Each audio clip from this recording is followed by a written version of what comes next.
What's up, everybody? Welcome back to the Caderna podcast. I'm Brian Caderna. In today's episode, I'll be interviewing Britt Frank. Britt Frank is a nationally recognized neuropsychotherapist and trauma therapist. She's also the author of the hit book, The Science of Stuck, which was named the top creativity book of 2022. She holds degrees from Duke University and the University of Kansas, where she's currently a professor. Britt decodes the brain to understand motivation, good and bad habits, how micro yeses can change your life, and ultimately what makes us stuck. Our conversation is a wide-ranging one. We dive deep into the dark side of addiction and depression, and we move on to the tools to help optimize your life no matter what your current state of mind is. Britt has many viewpoints that left me pleasantly surprised. As she says in her book, I quote, "Anxiety doesn't keep you stuck. Anxiety is a map that leads you out of stuck." Before I introduce Britt, I'd like to remind everyone to please subscribe to this show wherever you're tuning in or if you're watching on YouTube, and leave us a review. It helps more than I can say. And if you like my content regarding wealth and achieving wealth as a state of well-being, I'd encourage you to sign up for my free newsletter, Weekly Wealthy Wisdoms, at www.briancaderna.com, and join the tens of thousands of subscribers who are already enjoying my 3-minute kickstart to the week. Here's Britt Frank. Is going to require work and time and sweat and toil. If money wasn't an issue, what would I be doing? Don't worry about it. You'll figure it out. Change is the only constant. The Caderna Podcast. Britt, welcome to the show. Hi, thanks so much for having me on. Yeah, thank you for coming here. Just the title of your book, when I see The Science of Stuck, I feel like no matter where you are in life or what you do, like we all end up there at one point or another. What kind of gave you the idea behind that title? Because I think it's like so good, and they say never judge a book by its cover, but when you see that title, it's like, we've all been there. Thank you for that. So if I called the book The Science of Trauma or The Science of Mental Health, that is so limiting because a lot of people don't realize that mental health is not just for a certain group of people. Like we all have brains. It's like fitness. It's like we all get stuck. We all struggle with, not everyone has a drug addiction like I did, or a severe mental health challenge like I did, but we all know what it's like to be stuck. I mean, who amongst us does not know I know I shouldn't be drinking that third glass of wine or watching that 9th YouTube video. Nevertheless, here I am. So it's the science of stuck because we all get stuck and there's science to explain why.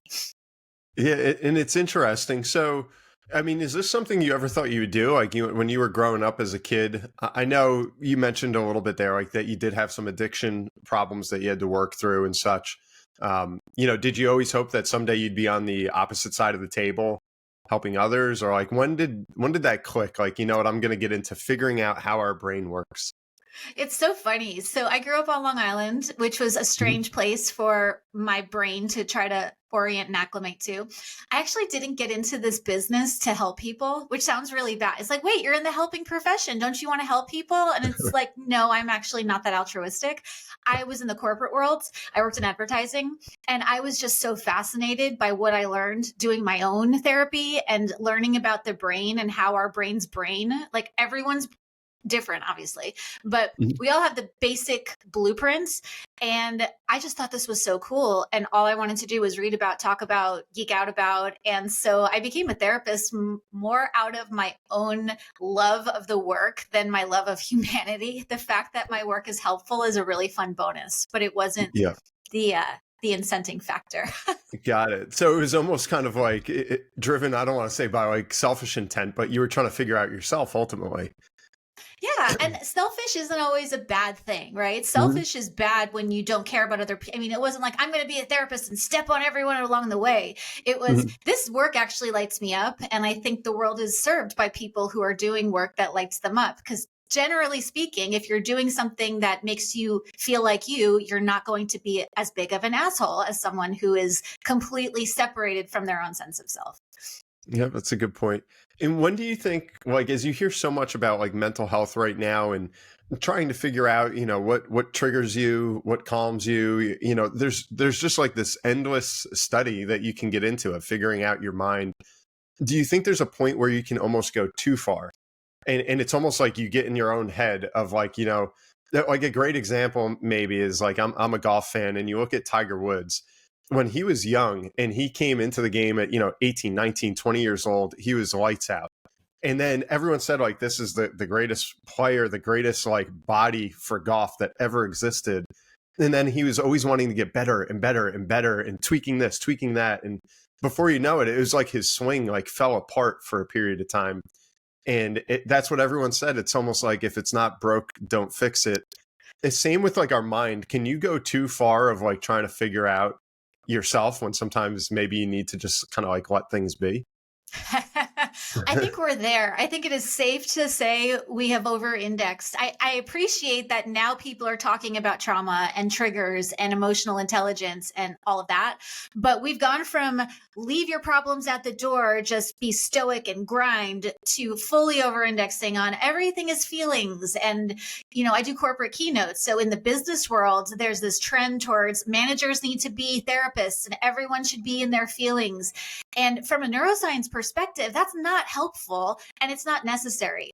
So I think we've both over-indexed on all this emotional feeling stuff, but the reality is that it's like driving a car. If you know how to drive a car, you don't need to obsess about how a car functions. Once you learn how to drive, you drive. And the brain is very much the same way, but none of us were given driver's ed. So everyone is studying the manual, trying to figure out, well, what do I feel? And what do I think? And why do I do that? It's like, no, let's just get behind the wheel of the car. You don't need to be a mechanic to drive a car, but you need someone to show you. And the brain is the same way. And that's the work that I do. Gotcha. And can you just kind of clue us into some of that work? Because like in your intro, I mentioned you're a licensed neuropsychotherapist and a trauma expert in IFS and SE, which is somatic experiencing. So someone on the outside that's like, I don't even know what these words are. Yeah. Can you give us kind of the cliff notes on like what some of that is and what that means?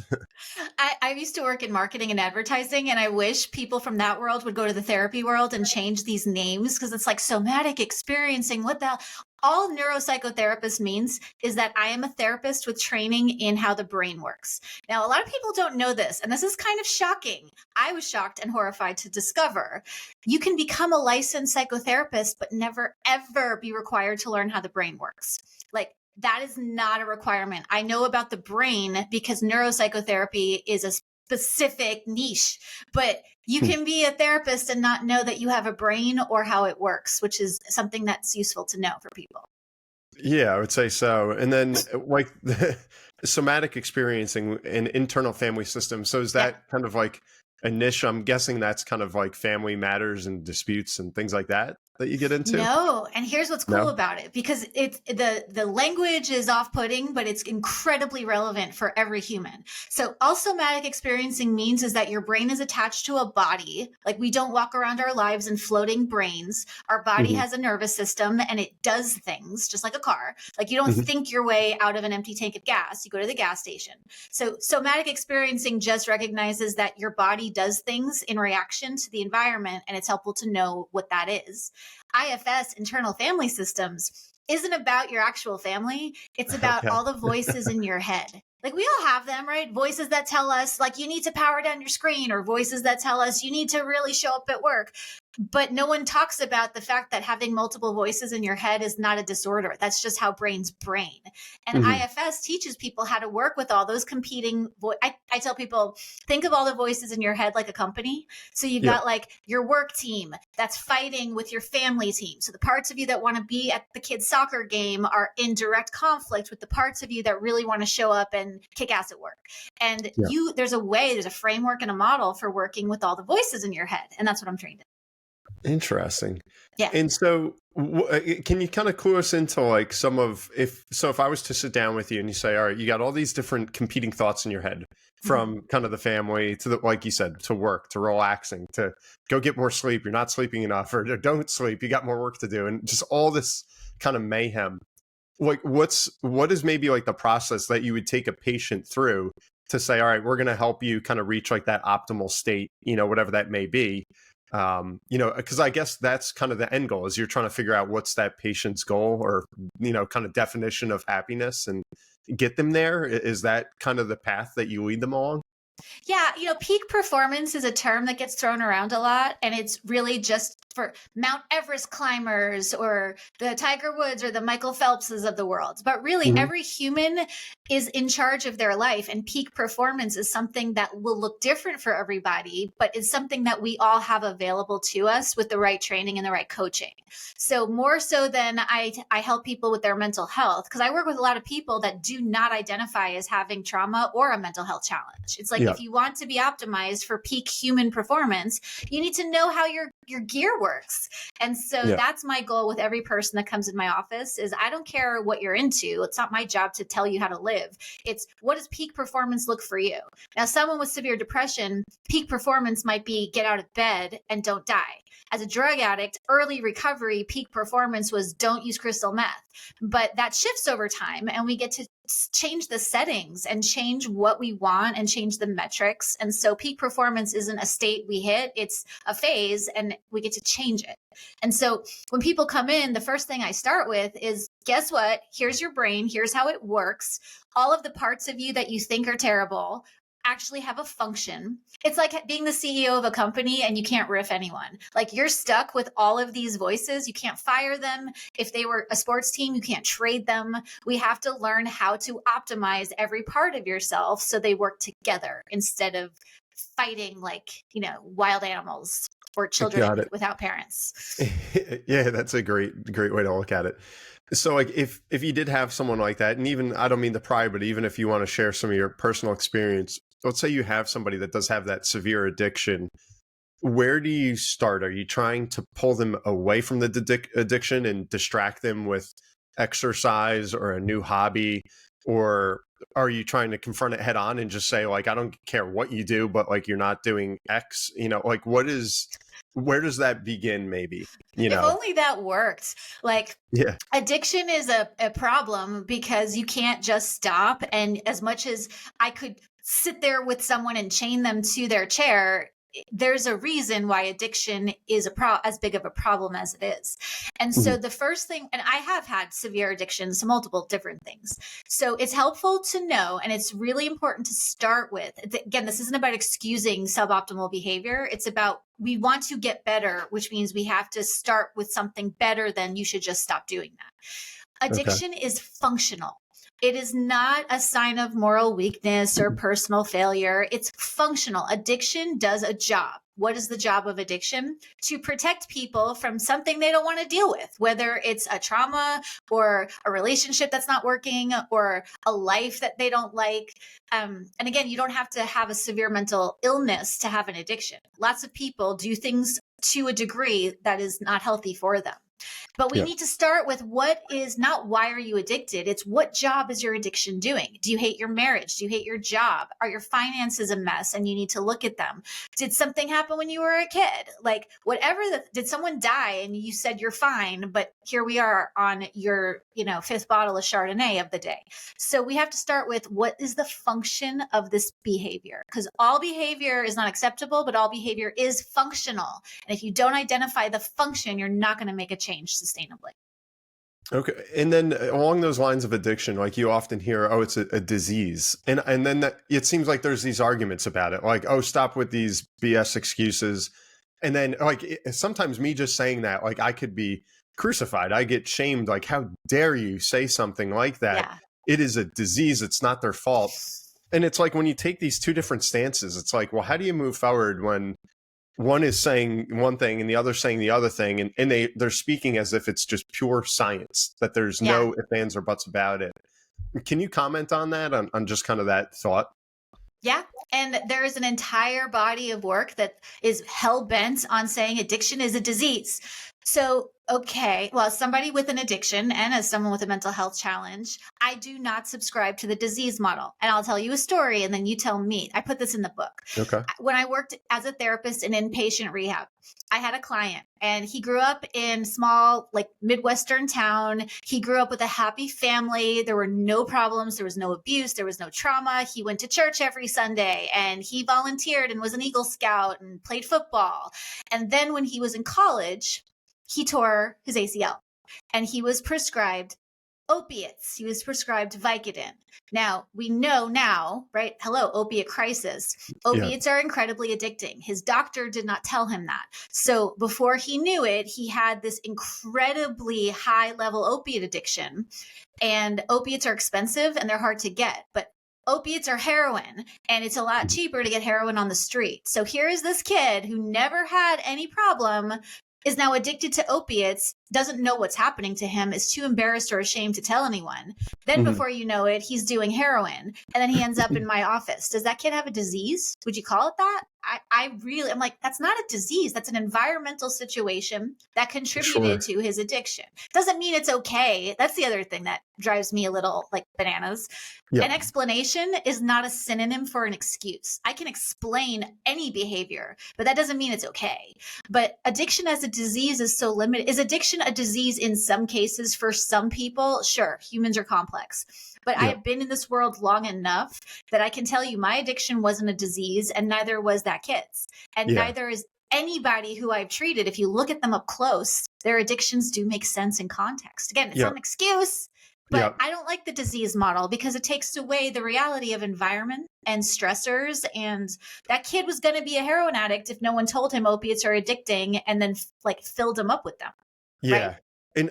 And I'm in agreement with that. But I think where maybe a lot of people have this kind of debate is maybe not something so severe like heroin. You know, I think most people would agree if you get into painkillers or what have you, and then you take that next step and you're to heroin, we know that that's like the most addicting substance in the world. Like whether you're, you know, Hulk Hogan or you're just somebody with no backbone, everyone's going to get lured into it. And it's a dark, tough battle to get away from it.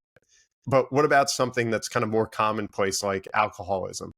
Where people say, you know, oh, I can go have a beer. And if I don't have a beer for another 3 weeks, I don't care. And then the next guy says, oh, I need 12 beers and I got to do it again tomorrow morning.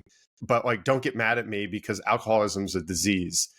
Is there any merit to that either? Or is that like a personality trait that I just don't get it. I don't understand that really. Yeah, no, again, I have a disease, so don't blame me. That doesn't even make sense to me. Even if it were like, I'll grant your premise. Let's say it's a disease. It's not, but let's just pretend that addiction is a disease. Okay, great. So does that mean that you have no responsibility to manage it using whatever resources and tools are available to you? It's like, we don't get to choose like my genetics are all like, I got the full set of really dysfunctional genetics. I am primed for addiction, for bipolar, for schizophrenia. I have all of that stuff in my family, but I didn't get to choose that. But I do get to choose what I do with what's available to me. And I don't have a severe mental illness that plagues me all day, every day. Now I go to therapy and I take meds for the same reason I wear shoes. Like my brain works better when supported by certain medications.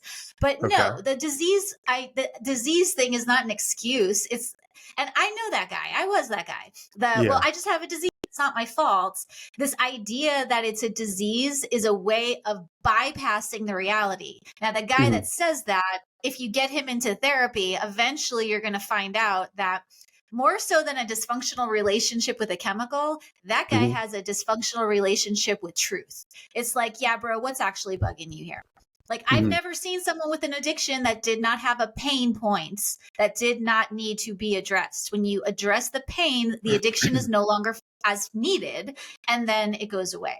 But someone who says, I have a disease, I can't help it, it's not my fault, that is not the reality of how the human experience works. So if I'm hearing you right, it's like most addictions are a distraction from some sort of pain that they're hiding from or running from. Yeah. Okay. Why is And that then so maybe, terrifying, right? Like, why is that so yeah, confronting? It's not that clutches at pearls. How dare you? But yeah, like, it's not that deep. Yeah. Humaning is hard. Just because someone wasn't abused as a child doesn't mean there's not 5,000 other ways to get dinged up along the way. yeah, So like, why not just deal with it? Why don't we just talk about it? I get it. I mean, I was severely addicted to lots of things, but yeah. no, I don't subscribe to the it's a disease, not my fault, therefore you should just co-sign on my bullshit. Like, no. Yeah, gotcha. So I appreciate you kind of being blunt about it, because I feel like a lot of people have to be kind of politically correct and dance around some of these issues. And then I feel like they never get fixed. Like we just say what we think is okay to get by and not piss anybody off. But kind of in the same vein, maybe moving a step away from addiction, like we said, mental health is the buzzword of all buzzwords right now. And it's, again, a very hot topic, a lot of debate, where you could sit down and you have a classroom full of kids. 20 years ago, everybody was quote unquote fine. Nobody had a problem. Now you have the guidance counselor or the therapist or somebody come in and, 12 of your 25 kids have severe mental issues or emotional this and disorders and so many things. Maybe a little bit different than the addiction conversation, but like how do they qualify? All right, this child has an emotional disorder that we're going to have to treat with therapy, possibly medicate, versus the child you say, hey, listen, just cheer up, kid, and go hang out with your buddies and put down the video game controller and play basketball for an hour. Like, where do you draw that distinction? Because I know that can be a very fine and gray line right there. Yeah. And you just described the two very extreme ends of the spectrum, right? Mm-hmm. Like everything is a feeling and every trigger needs to be coddled is one extreme dysfunctional end. The, hey kid, just buck up and go play with your friends and put a happy face on is the other dysfunctional extreme end of the thing. And again, one of the big problems with this quote mental health crisis with kids, and I started my career as a play therapist and I studied child development and I worked in schools and I worked in adolescent and young children inpatient psych hospitals with the most severe cases. Mm-hmm. Again, we're not taught how the brain brains. If you don't know that you have a gas pedal and a brake pedal inside your brain, and if you know how to engage it, then life can work better. Then we're not going to. Right now, sort of the wisdom of the land is if a kid is triggered, he needs to be coddled. Or if a kid is triggered, they need to be supported and brought into a safe space where they don't have to feel uncomfortable or whatever. But like human brains need to be challenged. They need to be uncomfortable, but in a skillful, safe, supportive way.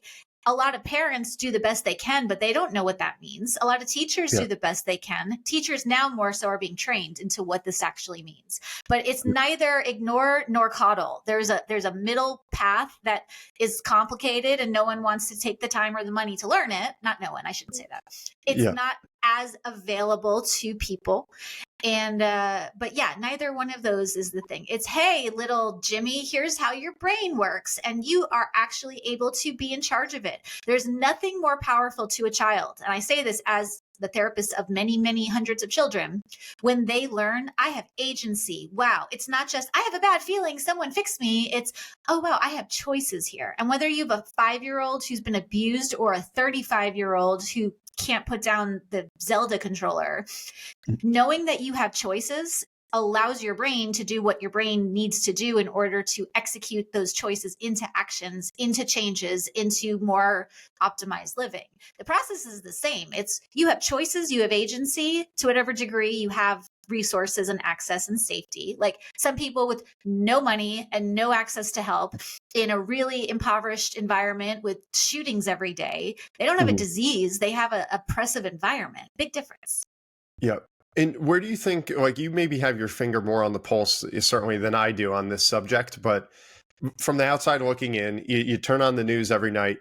If you said on one end is that like, oh, let's put you in this coddling bubble and protect you because you weren't smiling this morning. And on the other end, it's just like toughen up and get over whatever it is. Doesn't it seem that society is gravitating more towards the, like, let's put every possible threat in a bubble? Yeah. And that's to our detriment. And again, I get why, culturally the pendulum tends to swing from one extreme, which is buck up cupcake and pull yourself up by your bootstraps and put on a happy face to, oh my God, you're having a feeling. Now we have to figure out what you feel and what you think and why and what happened. It's like sometimes it's just the pizza you ate the night before that's giving you an emotional hangover the next day. But yes, we have, and again, the solution isn't to go to either extreme. The solution is to go to, what are we missing? 60 million Americans are walking around with a mental health diagnosis. Like, for reference, Taylor Swift would have to go on tour 10 more times this year to hit that number. There is something fundamentally wrong with what we're teaching when 60 million people are walking around with diagnoses that don't take the brain into account. Like, I could diagnose you with bipolar and never ask you what happened to you as a child. Like, the system as it is not really ideal. How does that change? Because it feels like I agree with a lot of what you're saying, and I feel like these are hard conversations that need to be had. But it just seems like when we start to kind of bring up hey, what if we bring it a little bit more back to center? Or why don't we find another alternative than just saying, all right, let's dive in headfirst to that little child's feelings. It seems like as soon as you do that, you may get shamed. Like it's a gamble. Like you're taking a risk to say, hey, what if we look at the other side of this? And it seems like you could lose your job. I've seen, we go through so much training, even myself, on how to be sensitive to all these different things. And you need to sit through the trainings. You need to pass these different tests. And I mean, you could have 10 people lined up next to me that are like, this is ridiculous. And they're clicking through the stuff. And it's like, it's just gotten so out of control. So it's like, where do we get back to center? How does that happen? And I get to say what I say because this is what I'm trained in. And I get to be here telling you that you can be sensitive without being coddling, that you can be skillful and supportive and create emotional safety without being enabling. So there's a way to do, like, validating a kid's feelings doesn't mean you're co-signing on it. So let's say a child is having a really big feeling and they're really dysregulated, and like, you don't need to put them in a bubble. It's, hey buddy, you're having a really big feeling right now. Hands are not for hitting. It's not okay to throw the things. And I see that you're having trouble. Let me teach you. And again, adults who don't know how to regulate their own emotional internal world are not going to be able to do it for children. But how quick are we to blame the kids? It's like, I was raised in a very, very like stereotypically Jewish Long Island family where we yelled. Everything was like, even when we weren't mad, you scream, you yell across the house. Like, that's just what we did. Moving to the Midwest, that was a bit of a culture shock. But it's like, it doesn't mean that you don't have boundaries and discipline. It just means a really good coach can get a team to execute by being an asshole. But like a really, really good coach knows how to train and coach from a strengths perspective. And the strengths perspective doesn't mean coddle. It just means it's a different framework to view behavior. And so it's not about coddle the kids. It's validate that whatever's going on, that kid is having a tough experience. But the job, when parents used to like come to me and be like, what do I do to fix my kid? I'm like, well, how are you doing? Like, your kid is watching you. Are you coming home from work and kicking the dog and throwing your shoes across the room? Then that's what they're going to learn. Like the best intervention for a kid who's having trouble is a caregiver who's emotionally fluent, which is a tough get. It is. And I think that was kind of like a perfect segue into what I was going to ask you about, is if you look at kind of the core of the problem, it seems like, and again, this is another touchy subject that's difficult to bring up, but that parenting may have something to do with it. And I think it seems like there's just so much tension out there right now where you have parents asking the teachers to do more, asking the teachers to do better. The teacher saying, this isn't our job. Like, I'm going to teach math. I'm not going to sit here and tell you not to fight every kid in the class or whatever it may be. And there's just such this kind of like this battle here. And it's scary because then you think that those kids one day will be parents, obviously. So do you think kind of like the nuclear family and a lot of that framework is just different, and that the mental health issues are just kind of like a symptom of how society is progressing in a certain way? So what I hear you asking me is this all the parents' fault? And I will say no. I will say this about parenting, and I don't have children. I've chosen consciously not to have them because here's the thing. It's such a normal cultural thing. You just grow up and you have kids, but like parenting is really hard. It's Sure. really hard. That's why I've chosen not to do it. And it's also why I had the time to study child development and sit with children for hundreds of hours learning how they human. But Yeah. I don't think parents realize when they sign on for the job what they're signing on for. And I can tell you every parent that I've ever treated in my office says the same two things. One, I love my kids. I would die for them. There's nothing I wouldn't do for them. I can't imagine my life without them. And if I knew then what I know now, I don't know if I would do it again. And again, it doesn't mean that they don't love their kids or that they've made a mistake. It's that parenting is really hard. Raising a human is really, really tough. And if you are not raised by really competent humans, how are you going to expect yourself to do different if you don't know any different? So, I mean, it's not about blaming the parents. It's just about if you're not taught, you don't know, and then you repeat what you learned, and here we are. Clearly, it's not about blame. It's just like what we learned doesn't work. So, and I didn't mean it at all in that sense of kind of like where do we point the blame? Is it on teachers? Is it on parents? Is it on social media? It's just a thousand different factors out there, and I guess trying to figure out kind of how all these connect. And then maybe kind of the last thing that I wanted to ask in that vein where I think it gets so touchy and to kind of take the other side of the argument of you can't just say, hey, toughen up or let's work our way through this is what's just so scary and terrible to even think of is the rate of suicide amongst adolescents is just unprecedented. And then you see these things like I remember growing up, like one of the craziest moments out there. Of course, you had 9/11. And then the other huge one was Columbine. And you heard it and it was like, it shocked the entire world. And now if you hear a shooting on a school campus, in a college, in a classroom, it's almost like you flip the channel. And that we've gotten like desensitized to some of this stuff is really weird and really scary. But I think that's where the second we step away from let's identify every person's feelings and go after those feelings, it almost does seem validated sometimes where you're like, well, what if we miss one single one and then that incident happens again? I understand that argument of like, we need to do everything humanly possible to avoid that. But then, of course, kind of protecting that one could jeopardize the other 100 along the way. So and that's maybe a much bigger issue. But like, what are some of your thoughts or anything maybe you could speak to on that point? Oh, there's so many on-ramps I can get into there. So many places I could get into trouble with that one. I will say this, if we're talking about the suicide crisis, that talking about feelings is not what causes suicide. So a lot of parents are very concerned that if they ask their teenager or their child, are you thinking about hurting themselves, that somehow they'll implant the idea and they'll cause the suicide. That is not how that works. So it is much better to be talking too much than not enough about the thing. So with suicide, I mean, one of the fastest ways to get on the suicide prevention train is to be willing to have scary conversations. And again, it's easier for me because they're not my kids and it's not my family. But when a client comes in and says I'm suicidal, I don't rush to, oh my God, how could you want to do that? That's terrible. That's selfish. You should live. And what about the people that love you? Like, that's not helpful. It's wow. It sounds like you're in so much pain that it feels like death is the only way out. Let's talk about that. What's going on? And again, this is why therapists exist, because this is a really impossible task for a parent.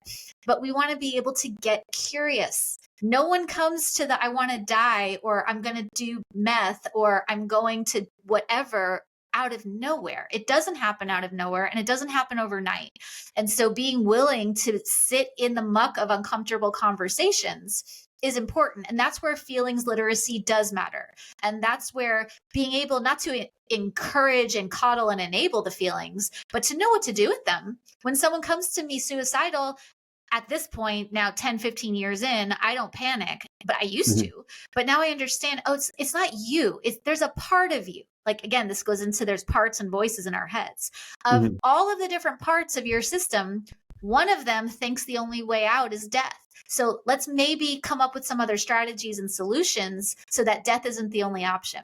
So rather than why are you feeling this, or what are all the feelings, or let's enable all the feelings, I like getting back to choice power. It's okay, I hear you. This is what you're feeling. What are your choices? Death is an option. I don't like that option. I'm not going to support that option, but it is an option. I can't stop someone from doing that. But maybe if we can come up with 5 other strategies, maybe that's a way that we can keep you from having to go to such an extreme.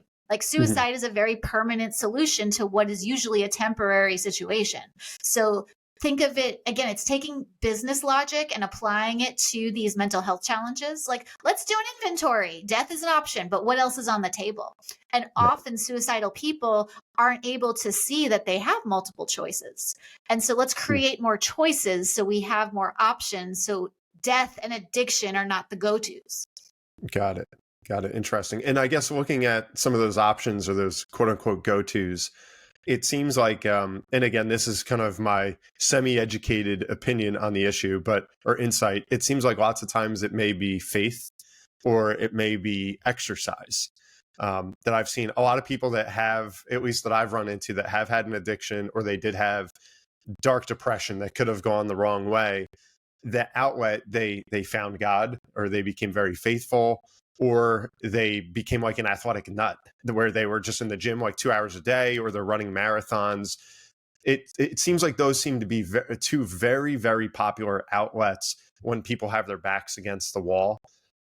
Is that true? Like, is that something in your kind of coaching or counseling or therapy, or however you want to define it? Do you bring up those as those 5 other options, or do people kind of just naturally gravitate towards either some big, powerful belief or towards just physical fitness? It's a really interesting point. And we know about the human body that physical fitness is not optional. Like, we were not evolved to sit behind screens all day. Like, we have to move. So that whether or not you're an addict, having physical movement and a fitness practice is useful and not optional for people. To whatever degree you have the capacity to move, it's important that you do. As far as like the addiction thing, now this is where it gets interesting. Now, I'd much rather someone be addicted to running than crack. But if you switch one addiction for another and you don't identify the pain point that was causing the addiction, then you just switched one addiction. Now, again, running is a healthier outlet than meth. However, if you look at the real extreme sports community, you have a lot of people that are executing these incredible athletic feats, but they're not happy, they're depressed, or they're anxious. So what we want is not just behavior modification, even though that's useful. We want behavior modification, but we also want, again, understand what was this addiction's job. So you don't need to keep doing that job. I would much rather an ultra runner enjoy their life than just logging 200 miles and continuing to run. I don't encourage people towards anything. It's not you should try exercise or you should try praying or whatever. It's what is the pain point, and then what are your choices? For some people who are hardcore atheists, faith is not a choice that they want. So like, okay, but like, what's going to give you a little bit of space so you can understand that your brain is on your side. All of these different parts of yourselves our brains are not wired for happiness or health. Our brains are wired for survival. So the safety team is what I call them: the addict, the anxious parts, the overdoers, the people pleasers. Like, doesn't mean the behaviors are okay, but that function is self-protection. So what is it protecting you from, and what are better choices? And then most people can identify what choices make the most sense for them. And everyone's stack is going to look different. Like, we're wired for connection, but I'm a really introverted person, so I don't need as much connection with people as an extrovert. I have my own stack of things that keep me feeling like myself. But yeah, faith is an option. Fitness is an option, but it's not the only one. Got it. And so maybe to kind of like put a bow on it, and I'm like trying to figure all this out as we go through it. So if you have somebody, maybe they had that traumatic event and they've turned to addiction, or they're getting depressed, and they're choosing, 2 of the bad 5 options, let's say, that we're laying out there. Does it get to the point where you either say, hey, let's recognize the fact, the way that you grew up or that incident that happened, embrace it, and now you're going to spend the rest of your life trying to choose these other better options to deal with it? Or is it like, hey, this happened. Now today we're going to get over it, put it behind you, and now it's gone. You don't got to deal with it anymore. Like, what's typically the outcome? Is there one where like they go in either direction there? Yeah, and this framework of you need to get over what happened to you is what keeps a lot of people stuck in addiction and depression, because our brains are not wired to get over things. It's like, that's not how brains brain. Again, I didn't know this until I knew it, but think of your brain like your stomach.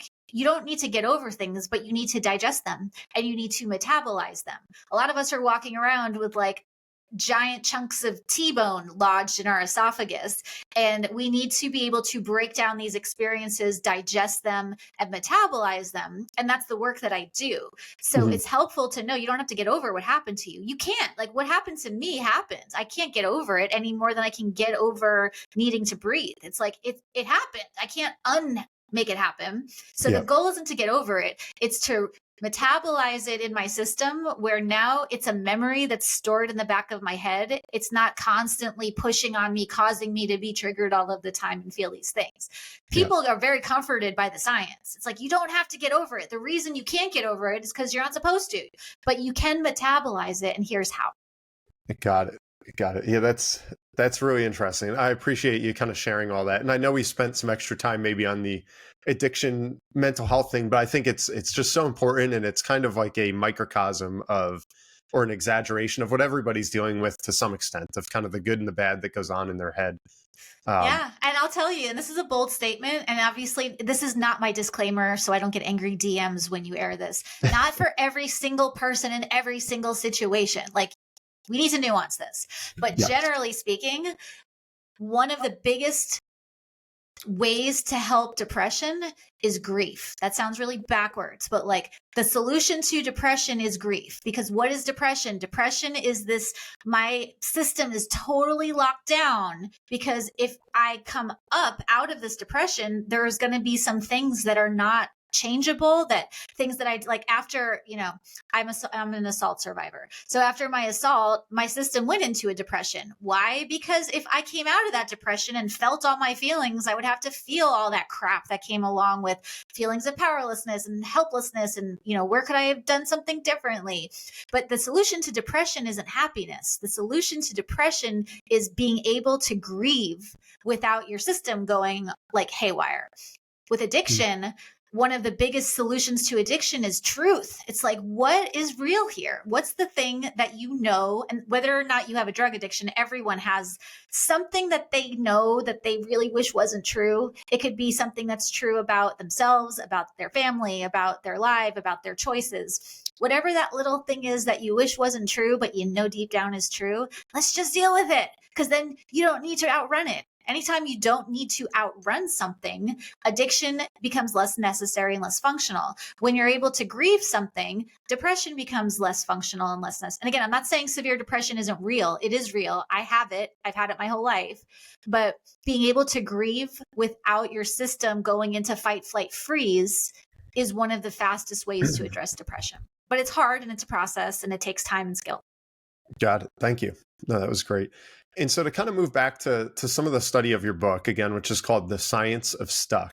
And it offers, these different research-backed solutions, on how to kind of reparent, how to heal yourself, other clinical practices and things like that. Why do we get stuck, in our lives, or whatever the case may be? I think we've all been there. And it's crazy, because I've even seen it like in my career, where it's like the more and more success you have, you get to certain points where it's just like, you're like, all right, I got it. Sometimes it can almost have like an empty feeling. I feel like when you hit that goal that you've worked for so long, and then you get there and it's like, all right, well, now what? Like, I did it, and it wasn't that great. And I've, not to kind of like get on my soapbox too much, but I've been asked a lot about this. And there's a line from, if you ever saw the movie Cool Runnings, with the Jamaican bobsled team, and I'm paraphrasing here, but where the coach tells their captain, Darius, I believe was his name, he gets asked, like, why did he cheat in the Olympics? And then the coach says to Darius, he says, Darius, let me tell you something. If you're nothing without a gold medal, you'll never be anything with it. And I always just kind of think of that of like, you put these things on a pedestal that you chase, and then when you get there, sometimes that's when people feel really stuck, is once they did the thing. So can you, and maybe that's just one instance, but can you share some of these, like why mentally people get stuck and then how they should deal with it? Yeah. And I work again with really high functioning, high performing people who are in that exact situation. They have their millions, they have their title, they have all of the esteem in the world. And there's this like nagging emptiness. And that goes back to the, and I'm a big like goal oriented, do the things, reach for the things person. But if you're trying to solve an internal problem with an external solution, nothing is going to work. And that goes back to what's the thing that you know that you don't know? Like if your father was just like not the warmest, fuzziest guy, and you think if I get a gold medal, if I get $10 million, if I close the $100 million sale, maybe now he'll love me. It's like, well, that's never going to happen. It's like he didn't have it to give and now he's dead. And so it doesn't ever get to happen, but that's grief, right? I have to accept and grieve that there's certain things I want that I didn't get.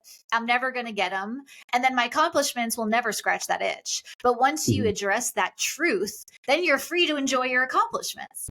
And so there's that. So like accomplishments and the external can't solve an internal injury. So there's that. And then your other question, why do we get stuck? And this is true for whatever your thing is, whether it's imposter syndrome or bedtime procrastination, or I won the lottery, now I'm depressed, whatever. We all want to ask these why questions. Well, why is this happening? And why am I like this? And I don't understand why. Like, start with why is a great question when you're launching a business. But if a building is on fire, I'm not going to sit here and ponder, why did this building catch on fire? And I wonder how I feel about the fire. It's like, the building's on fire, get out. And so when you're stuck, don't ask why. Why is not great. I can tell you why. It's my job to know your why. So here, great. That's why you're stuck. Now what? You're still stuck. Rather than start with why, I call these micro yeses. And this is the process that I teach.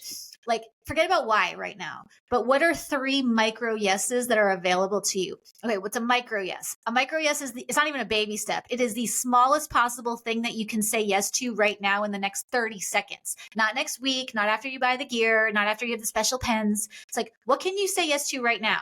Make a list of 3 of those things.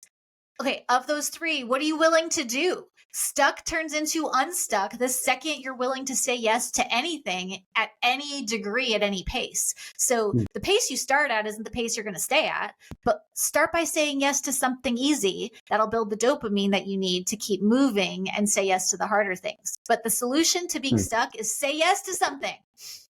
That's interesting. And it's funny. I'm laughing because there was a guy I worked with that he was like paranoid about setting up to-do lists every morning.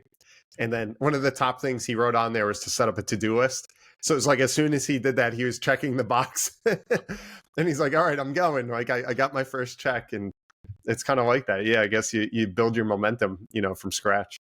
Which is how brains work, but everyone says the same thing. Like a micro yes for someone who wants to work out, who's like, I'm going to walk 3 miles after work. It's like, no, you're not. Like, that's bullshit. But like, maybe you can put your sneakers by the door, and then your micro yes today is you walk up to the door, you put them on, and then you go back to the couch and watch like whatever.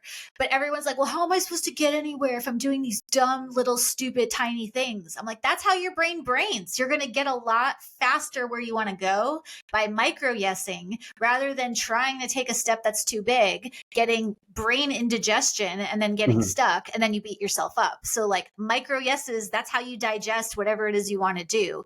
Whatever your goal is, whether it's quitting drinking or starting a business or not blowing up at your kid, you have to do it micro yes by micro yes.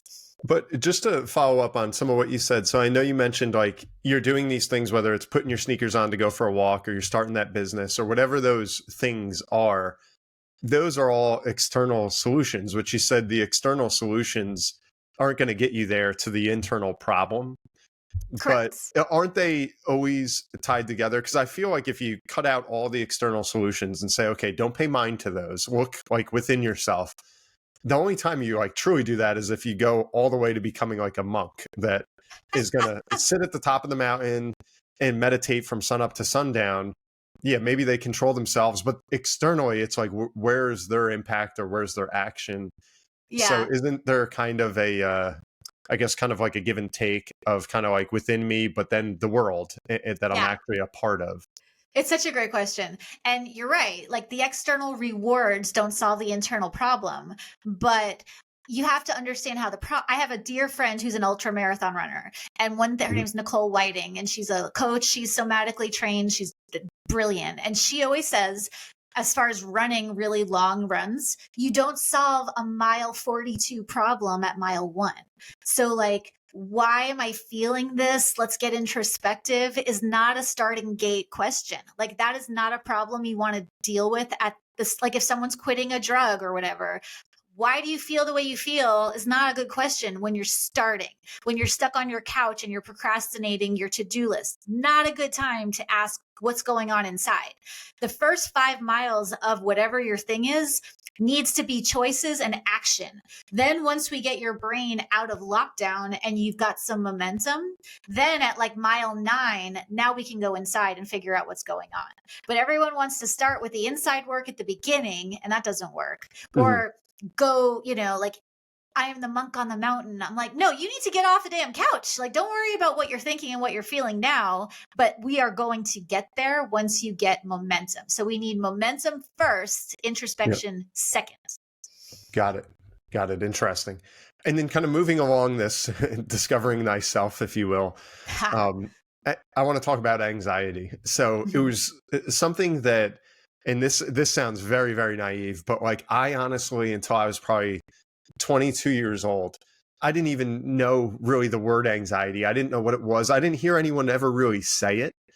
And if you're like, oh, I heard anxious, but I never heard like, oh, I have anxiety.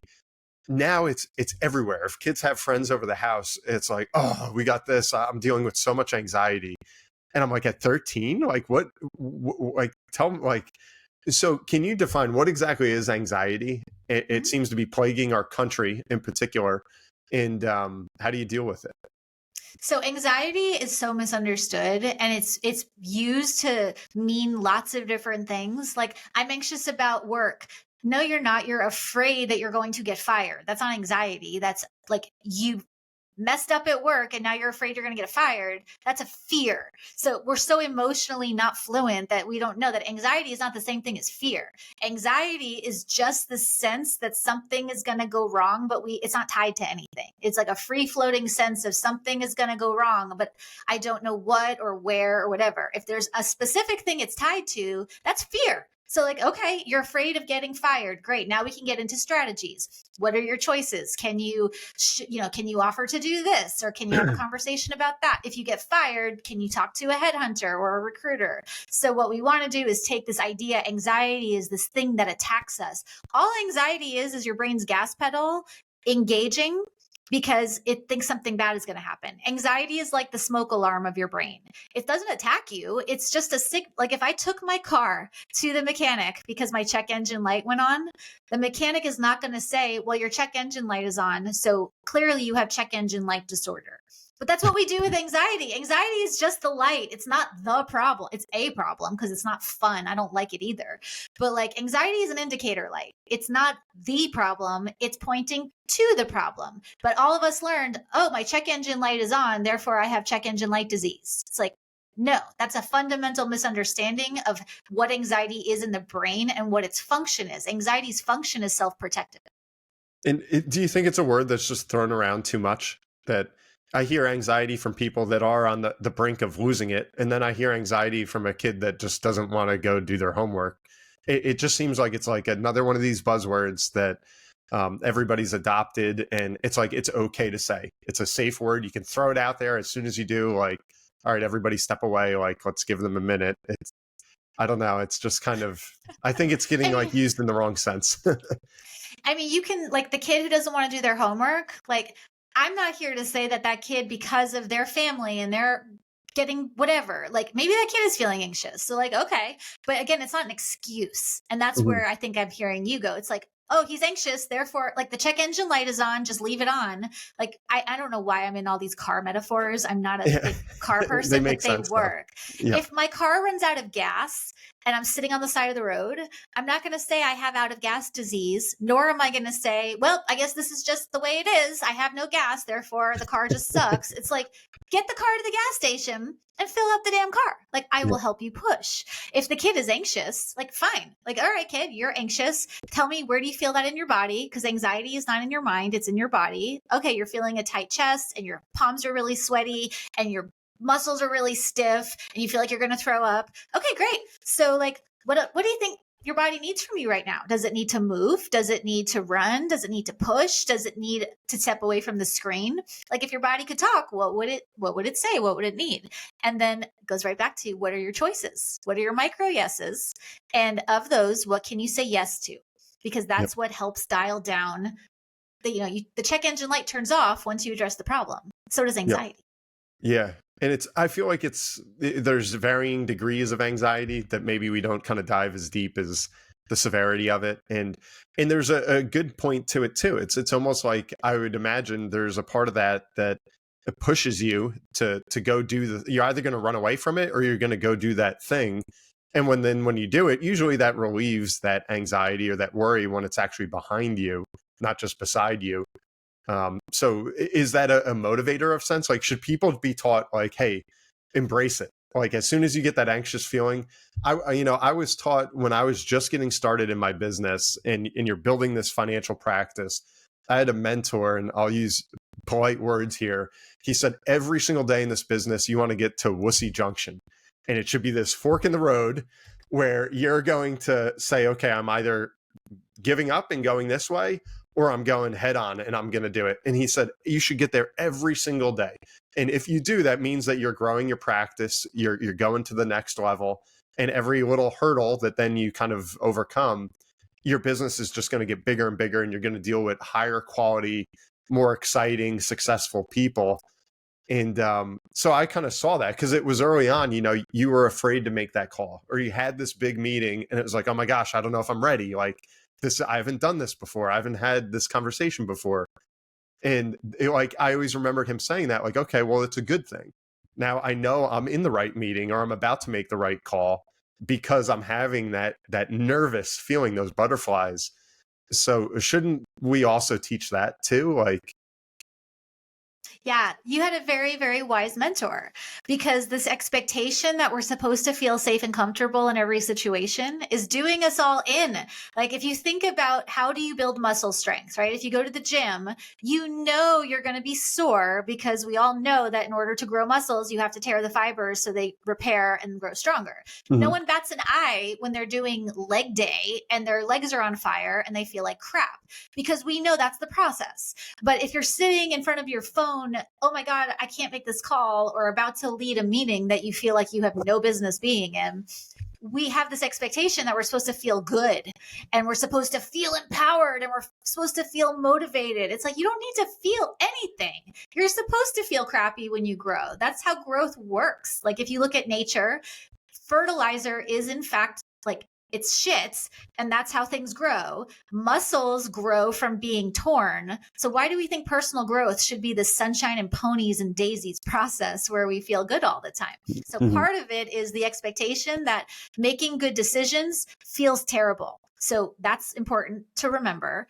And then second is, if you're trying to do something too big, too fast, again, remember you have a brake pedal in your brain. So if you're sitting in front of your phone and you are locked down and you're biologically stuck in a freeze, like fight, flight, or freeze, you can sit there and yell at yourself. But if you can't make that call, fine. Maybe your micro yes is you dial the number, but you don't hit call. Maybe your micro yes is you stand up with your phone and give yourself a pep talk.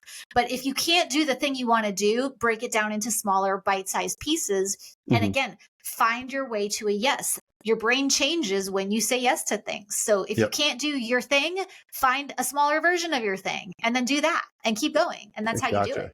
Yep. I'm seeing micro yeses is often the solution here, which is pretty cool.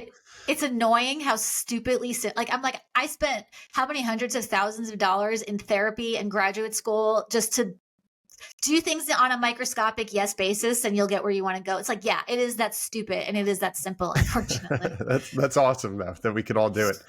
So maybe two things I want to wrap up here with, because there's so many different kind of rabbit holes I could dive down here of kind of thinking about how we think.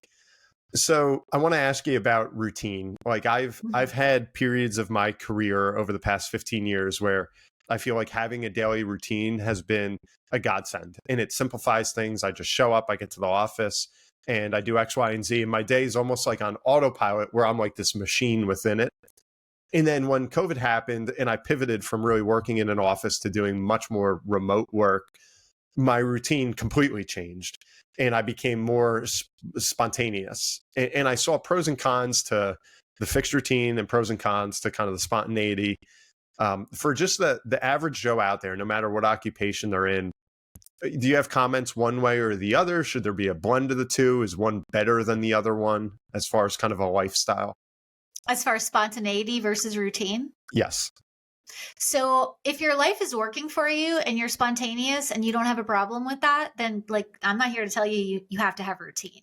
But if your life is not working to the level that you want it to be, if you're not in your version of peak performance, I will say that our brains like routine. Our brains, more than anything, are pattern seeking machines, and autopilot is important because we have so many things coming at us all day that if you can automate your good habits, then you don't have to think about them. Like if you can just like you wake up and brush your teeth, if you can automate fitness, if you can automate taking a few deep breaths, if you can automate like how these good habits are baked in.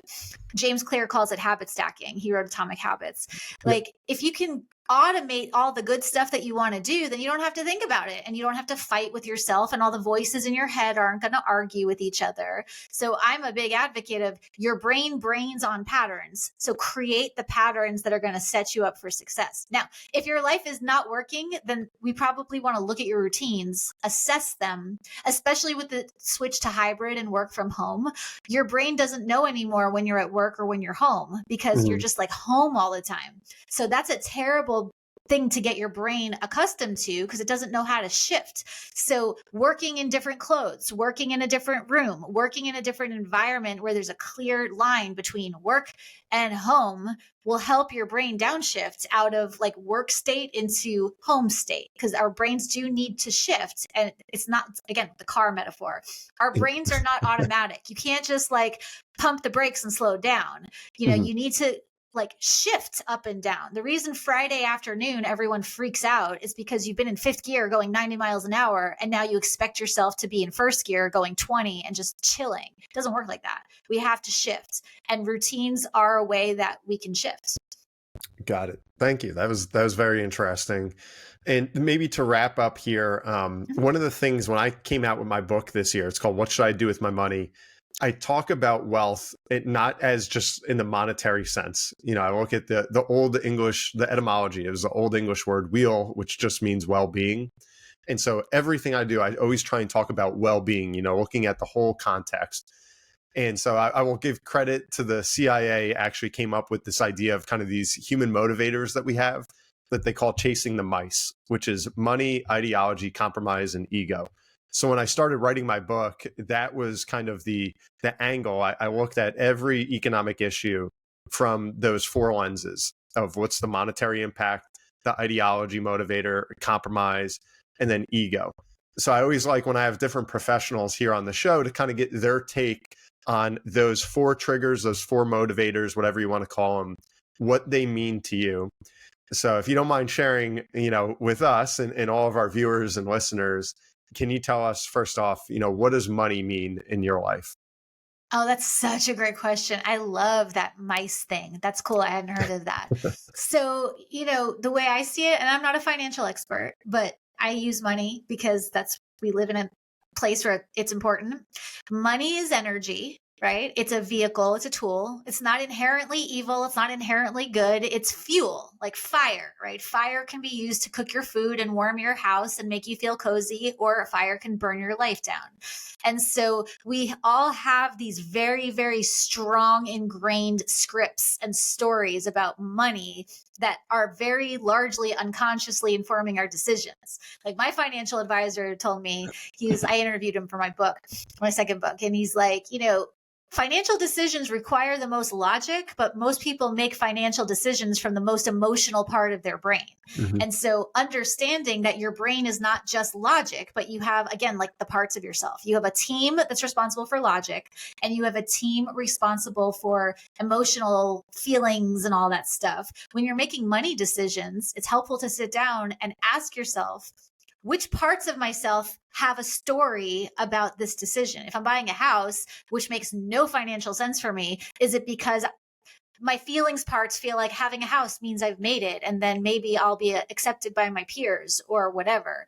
But I think that money is a reflection for how, again, I'm not talking about people who are in oppression or poverty or in a system. I'm talking about people who generally have the ability to meet their basic needs. Your Mhm. money is a reflection of your internal beliefs, feelings, your scripts. And when you make all those things conscious, then you can choose instead of just defaulting.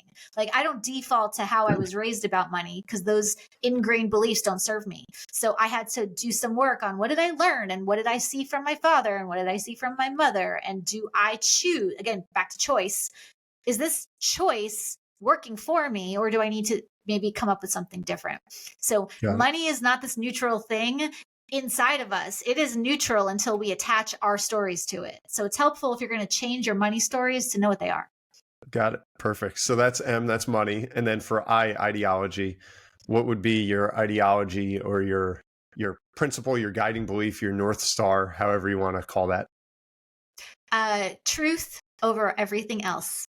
There's a quote I love by M. Scott Peck, and he said, mental health is a commitment to reality at all costs. So anytime we deviate from what we know is true, we're going to run into problems. So truth trumps everything.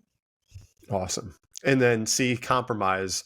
Can you tell us where compromise, plays a role in your life, what you're willing to give up, what you're not willing to give up? I think having your values, like knowing how you personally stack your values, and my personal value stack won't be the same as yours, but I need to know what my values are. So I can, like, one of my highest values in my career is independence. Like I love people, but I don't like working on a team. I like collaborating with other people's teams, but I don't want to ever have to manage anyone. I don't want people reporting to me.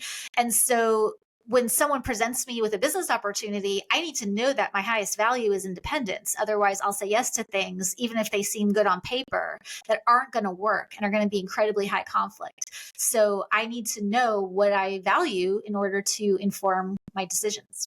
Got it. And then the last one, E, for ego. What is your ego and how do you control your ego?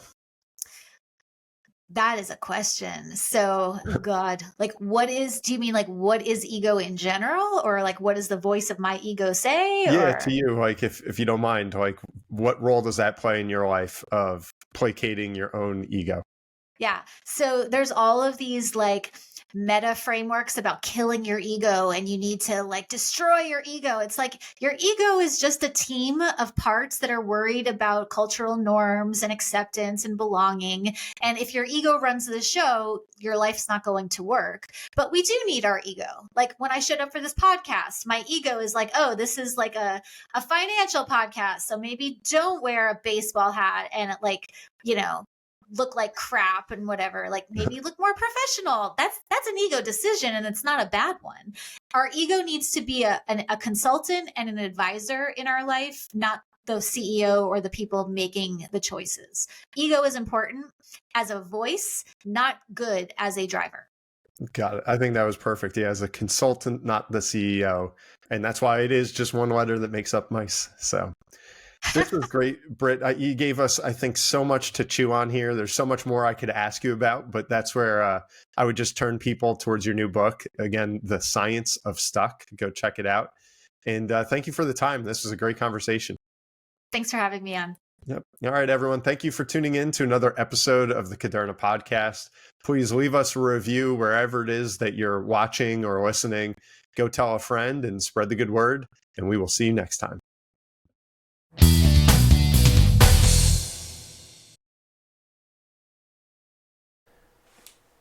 This podcast is intended for the general public and for informational purposes only. The show does not provide any recommendations or investment advice regarding any specific account type, service, strategy, or product, or to otherwise act in any fiduciary or other capacity. Please contact a financial professional for guidance and information that is specific to your situation. Brian Caderna does not provide tax or legal advice. Please contact your accountant or legal advisor to discuss your situation. Guest speakers and their firms are not affiliated with or endorsed by Park Avenue Securities, Guardian, or Caderna Financial Team, and opinions stated are their own. All investments contain risk and may lose value. Past performance is not a guarantee of future results. References to specific securities, asset classes, and financial markets are for illustrative purposes only and do not constitute a solicitation, offer, or recommendation to purchase or sell a security. Brian Caderna is a registered representative and financial advisor of Park Avenue Securities, LLC, PAS. OSJ 300 Broadacres Drive, Suite 175, Bloomfield, New Jersey, 07003. Phone number 973-244-4420. Securities products and advisory services offered through PAS, member FINRA, SIPC. Financial representative of the Guardian Life Insurance Company of America, Guardian, New York, New York. PAS is a wholly owned subsidiary of Guardian. Caderna Financial Team is not an affiliate or subsidiary of PAS or Guardian. California Insurance License Number 0K04194.